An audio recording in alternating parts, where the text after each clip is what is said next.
नमस्कार दोस्तों, स्वागत है आप सभी का हमारे इस चैनल द वास्तु शास्त्र वॉइस पर। दोस्तों, अगर आप भी अपनी लाइफ में कुछ नया सीखने की चाह रखते हैं तो इस चैनल को अभी सब्सक्राइब कर लें। हर हर महादेव, जय शिव शंभू। दोस्तों, क्या आपके पितर आपसे नाराज हैं और क्या आपको लगता है कि आपके पितरों की वजह से आपके घर की सुख शांति में रुकावट आ रही है और आपके कार्य नहीं बन रहे हैं, या आप संतान की कमी और धन की कमी या कर्ज से परेशान है, या आपका भाग्य आपका साथ नहीं दे रहा है? तो दोस्तों, इस बार के पितृपक्ष में अगर आप तुलसी के पौधे में ये एक चीज चढ़ा देते हैं तो आपके सभी पितृ दोषों का तुरंत ही नाश हो जाएगा और आपको मिल जाएगी सभी संकटों और कष्टों से मुक्ति। और दोस्तों, इस एकमात्र उपाय को करने से आपको धनवान मालामाल होने से कोई नहीं रोक सकता और आपकी जो भी मनोकामना है वो भी पूरी हो जाएगी। दोस्तों, इस बार 29 सितंबर 2023 से पितृपक्ष बहुत ही दिव्य और दुर्लभ संयोग लेकर आया है।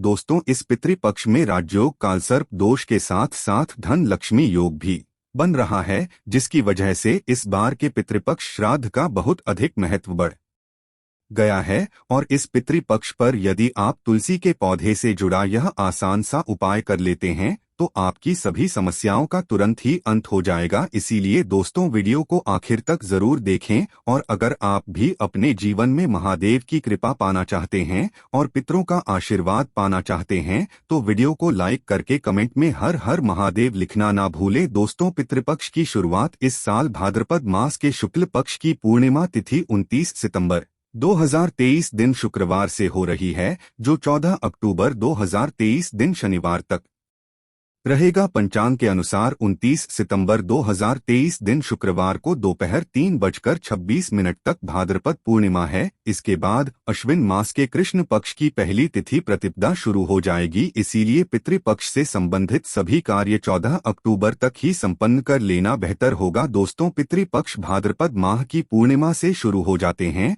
और अश्विन मास की अमावस्या पर समाप्त होते हैं। अश्विन मास की अमावस्या को सर्वपितृ अमावस्या कहा जाता है। पितृपक्ष पूरे 16 दिनों के होते हैं। इन्हें श्राद्ध पक्ष और कनागत भी कहा जाता है। पितृपक्ष पितरों को समर्पित होते हैं। पितृपक्ष पूर्वजों के प्रति सम्मान और श्रद्धा के प्रतीक हैं। इस दौरान पितरों के निमित्त ही कार्य किए जाते हैं। किसी भी तरह का शुभ कार्य, विवाह, मुंडन, गृह प्रवेश आदि वर्जित रहते हैं। शास्त्रों के अनुसार पितृपक्ष अपने पूर्वजों के प्रति श्रद्धा भाव दिखाने का समय होता है। पितृपक्ष में पितरों के लिए तर्पण और पिंडदान किया जाता है। मान्यता है कि श्राद्ध पक्ष में पितृलोक से किसी न किसी रूप में अपने स्वजनों से मिलने के लिए धरती पर आते और स्वजनों के द्वारा भोजन और भाव ग्रहण करते हैं। ब्रह्मवैवर्त पुराण में बताया गया है कि देवी देवताओं को प्रसन्न करने से पहले मनुष्य को अपने पितरों को प्रसन्न करना अति आवश्यक है, क्योंकि जिसके पितर उससे नाराज होते हैं उससे सभी देवी देवता भी रुष्ट हो जाते हैं। पितरों की इस नाराजगी को पितृ दोष भी कहा जाता है। पितृपक्ष पितरों को प्रसन्न करने के बहुत ही खास दिन होते माना जाता है कि पितृपक्ष के दौरान श्रद्धापूर्वक किए गए छोटे से प्रयास से ही पितृ प्रसन्न हो जाते हैं और पितृ दोष से मुक्ति मिलती है। आज के इस वीडियो में हम आपको पितरों को प्रसन्न करने का एक बहुत ही आसान और असरकारक उपाय बताने जा रहे हैं। इस उपाय को करने से पितर प्रसन्न और होते हैं, पितरों को शांति मिलती है। पितृ प्रसन्न होकर अपने परिवारजनों को पितृ दोष से मुक्ति का आशीर्वाद देते हैं। पितृदेव के साथ साथ भगवान विष्णु और मां लक्ष्मी जी की कृपा से सभी कष्टों और संकटों से छुटकारा मिलता है और घर में सुख समृद्धि आती है। दोस्तों, इस उपाय को सही प्रकार से करने के लिए आप हमारे इस वीडियो को एंड तक अवश्य ही देखें। और आगे बढ़ने से पहले आपसे रिक्वेस्ट करते हैं कि वीडियो को लाइक जरूर करिएगा, दोस्तों को शेयर कर दीजिएगा। और अगर आपने अभी तक चैनल को सब्सक्राइब नहीं किया है तो चैनल को सब्सक्राइब करके बेल आइकन जरूर दबाएगा। तो आइए जानते हैं इस उपाय के बारे में। दोस्तों, वैसे तो इस उपाय को आप पितृपक्ष में किसी भी दिन कर सकते हैं, लेकिन इस उपाय को पितृपक्ष में आने वाले गुरुवार और एकादशी के दिन अवश्य ही करना चाहिए, क्योंकि गुरुवार और एकादशी का दिन भगवान श्रीहरि विष्णु को समर्पित है। और शास्त्रों में बताया गया है कि भगवान विष्णु जी ही पितृदेव है, यानी कि पितरों को प्रसन्न करने के लिए भगवान विष्णु जी को प्रसन्न करना अति आवश्यक है। गुरुवार और एकादशी के साथ साथ इस उपाय को पितृ अमावस्या, जिसे सर्व पितृ अमावस्या भी कहा जाता है, उस दिन अवश्य ही करना चाहिए, क्योंकि सर्वपितृ अमावस्या पर सभी पितरों के निमित्त श्राद्ध तर्पण किए जाते हैं। सर्वपितृ अमावस्या पर पितरों के निमित्त किए गए पूजा से सभी पितृ प्रसन्न हो जाते हैं और पितृ दोष से मुक्ति मिलती है। तो आइए जानते हैं इस उपाय के बारे में। उपाय करने के ये स्नान करके स्वच्छ वस्त्र धारण करे। ध्यान रखें, इस उपाय को करते समय भूल कर भी काले रंग के वस्त्र न पहनें। इसके बाद आप एक पात्र में शुद्ध जल लें। आप इस उपाय को करने के लिए तांबे के पात्र का इस्तेमाल बिल्कुल ना करें। अब इस जल में आप 1 चम्मच कच्चा दूध डालें, फिर इस जल में 1 चुटकी शक्कर डालें। शक्कर डालने के बाद अब आप इस पत्र में 1 चुटकी साफ पिसी हुई हल्दी मिला लें। हल्दी भगवान श्री हरि विष्णु को प्रिय है, इसीलिए भगवान विष्णु को प्रसन्न करने के लिए भगवान विष्णु की पूजा में हल्दी का अवश्य ही इस्तेमाल करना चाहिए। अब आप एक दिया तैयार करें। आप मिट्टी का, आटे का या पीतल का कैसा भी दिया ले सकते हैं, लेकिन ध्यान रखें दिया शुद्ध घी का ही होना चाहिए। अब इस दिए और जल को लेकर आप तुलसी जी के पास जाएं। दोस्तों, सनातन धर्म में तुलसी जी का विशेष महत्व बताया गया है। हिंदू धर्म में मान्यता है कि तुलसी के पौधे की जड़ में सभी तीर्थ, मध्य भाग तना में सभी देवी देवता और ऊपरी ही शाखाओं में सभी वेद यानी चारों वेद स्थित है। पद्म पुराण में उल्लेख है कि तुलसी जी का एक पौधा जिस जगह होता है वहां ब्रह्मा, विष्णु और महेश निवास करते हैं। तुलसी जी की सेवा करने से व्यक्ति के महापातक से महापातक संपूर्ण पाप भी नष्ट हो जाते हैं। तुलसी जी को हरिप्रिया कहा जाता है। हिंदू धर्म में मृत्यु के समय व्यक्ति के मुख में तुलसी का पत्ता रखा जाता है। धार्मिक दृष्टि से इसका बड़ा महत्व है। कहते हैं कि तुलसी हमेशा भगवान श्री हरि विष्णु के सिर पर सजती है। तुलसी धारण करने वाले व्यक्ति को यमराज कष्ट नहीं देते। मृत्यु के बाद परलोक में व्यक्ति को यमदंड का सामना नहीं करना पड़ता, इसलिए मरते समय मुख में तुलसी का पत्ता रखा जाता है। माना जाता है कि मृत्यु के समय तुलसी का पत्ता मुंह में होने से प्राण त्यागना के समय होने वाले कष्ट से भी राहत मिलती है, क्योंकि यह सात्विक भाव को जगाता है। पितरों को प्रसन्न करने के लिए तुलसी जी का पूजन अवश्य ही करना चाहिए। शास्त्रों में बताया गया है कि तुलसी जी की सुगंध मां लक्ष्मी जी को अपनी तरफ आकर्षित करती हैं। तुलसी का पौधा जिस जगह होता है या जिस परिवार के व्यक्ति पितृपक्ष के दौरान तुलसी जी का पूजन करते हैं, उनके पितर उनसे बहुत ही प्रसन्न होते हैं और पितरों की आत्मा को शांति और तृप्ति मिलती है। इसलिए पितृपक्ष में तुलसी का पौधा यदि घर में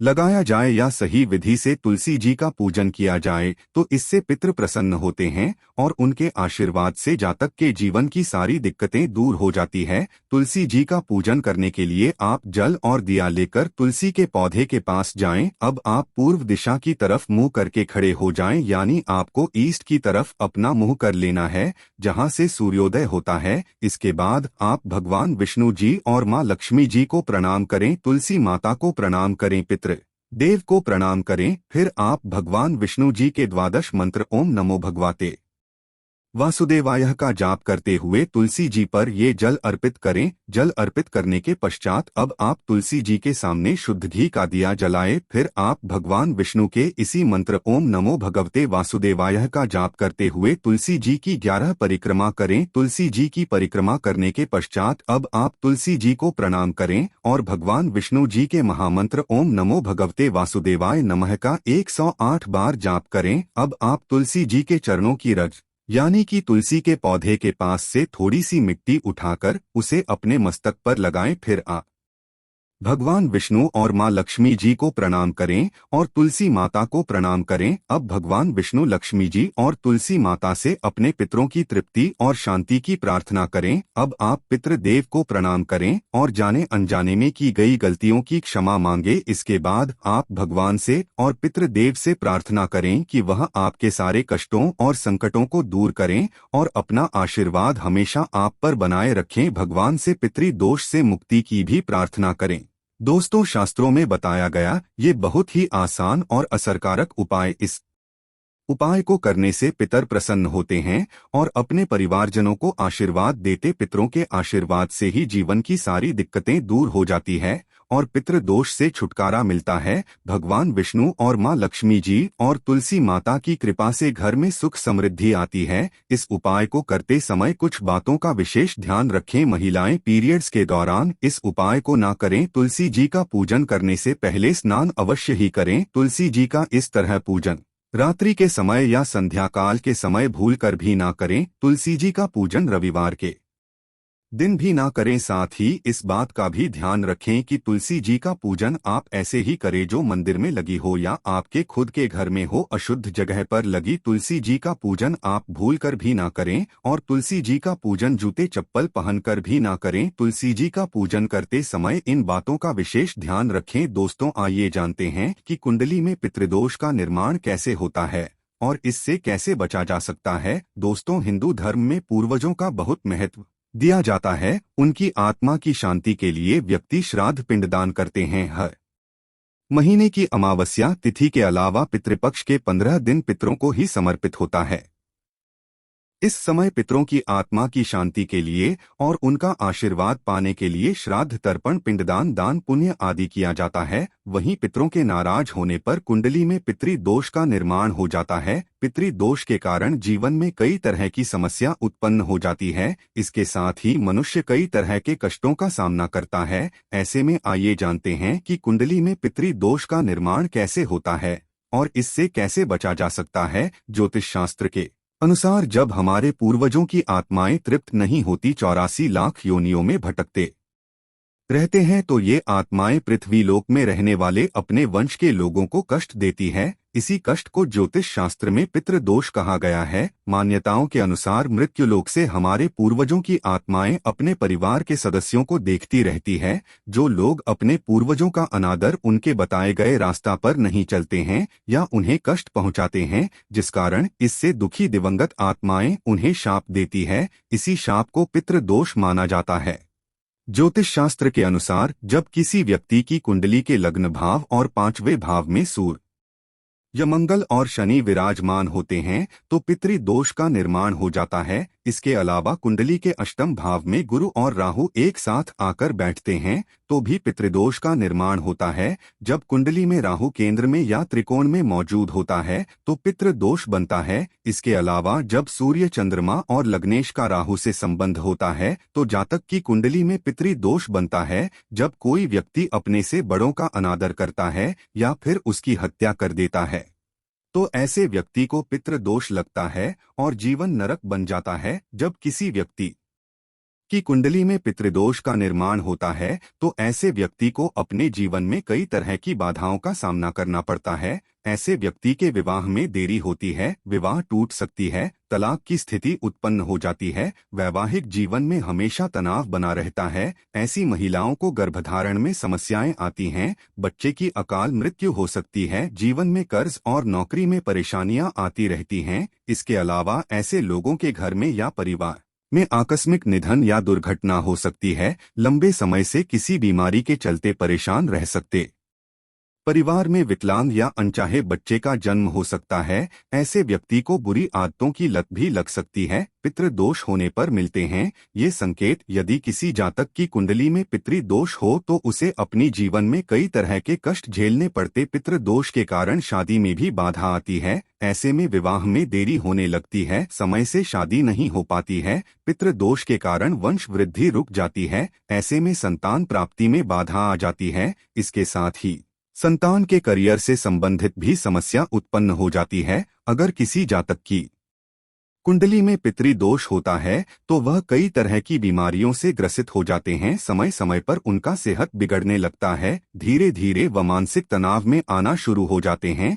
पितृदोष से मुक्ति के लिए करें उपाय। पितृदोष धन हानि और परिवार की तरक्की में रुकावट का कारण बनता है। कई कोशिशों के बाद भी व्यक्ति को सफलता नहीं मिल पाती है। पितरों के नाराज होने से व्यक्ति कंगाली की ओर चला जाता है। इसके साथ ही परिवार को आर्थिक तंगी का भी सामना करना पड़ता है। पितृदोष के कारण पारिवारिक कलह बनने लगते, घर में झगड़े होते हैं। यदि बार बार बिना कारण के घर में झगड़े हो रहे हो तो ये पितरों की नाराजगी का संकेत माना जा सकता है। पितृ दोष होने के कारण परिवार के सदस्यों के बीच तनाव की स्थिति बन जाते हैं। इसके साथ ही कोई न कोई सदस्य हमेशा बीमार रहता है, किसी बड़ी बीमारी से ग्रस्त रहता है। पितृ दोष होने से जातक के रोजगार में बाधा आती है, उन्हें मन मुताबिक नौकरी नहीं मिल पाती है। पितृदोष से मुक्ति के लिए करें ये आसान उपाय। पितृदोष से मुक्ति पाने के लिए प्रतिदिन पीपल के पेड़ में जल चढ़ाना चाहिए। जल में काले तिल को मिलाकर दक्षिण दिशा में अर्घ यह देने से भी पितृदोष से मुक्ति मिलती है।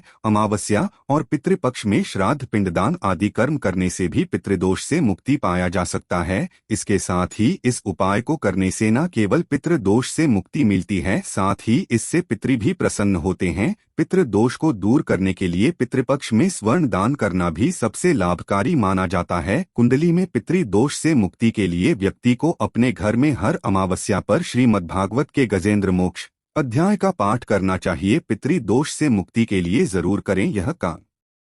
प्रत्येक चतुर्दशी, अमावस्या और पूर्णिमा के एक दिन पहले पीपल पर दूध चढ़ाना चाहिए। ऐसा करने से न केवल पितृदोष से छुटकारा मिलेगी बल्कि काल सर्प दोष से भी मुक्ति मिलेगी। यदि कुंडली में पितृदोष बन रहा हो तो जातक को अपने घर की दक्षिण दिशा की दीवार पर अपने स्वर्गीय परिजन का फोटो लगाकर उस पर हार चढ़ाना और रोज उनकी पूजा करके उनसे आशीर्वाद प्राप्त करना चाहिए। इससे नाराज पितर प्रसन्न हो जाते हैं। पितृदोष के उपाय के लिए व्यक्ति को काले कुत्ते को उड़द के आटे से बने रोटी हर शनिवार को खिलाने से शनि, राहु, केतु तीनों ग्रहों का नकारात्मक प्रभाव कम होता है और साथ ही मनुष्य पितृदोष से मुक्ति पा लेता है। पितृदोष को कम करने या मुक्ति पाने के लिए सर्वपितृ अमावस्या पर पितरों को खुश करने के लिए उनके चित्र पर पुष्प अर्पित करना चाहिए। तो दोस्तों, आशा करते हैं पितृपक्ष से जुड़ी ये सभी जानकारी आपको पसंद आई होगी। अगर आपको वीडियो अच्छा लगा हो तो वीडियो को लाइक जरूर करें और चैनल को सब्सक्राइब करना ना भूलें। तो दोस्तों, मिलते हैं अगली वीडियो में, तब तक के लिए हर हर महादेव, जय शिव शंभू।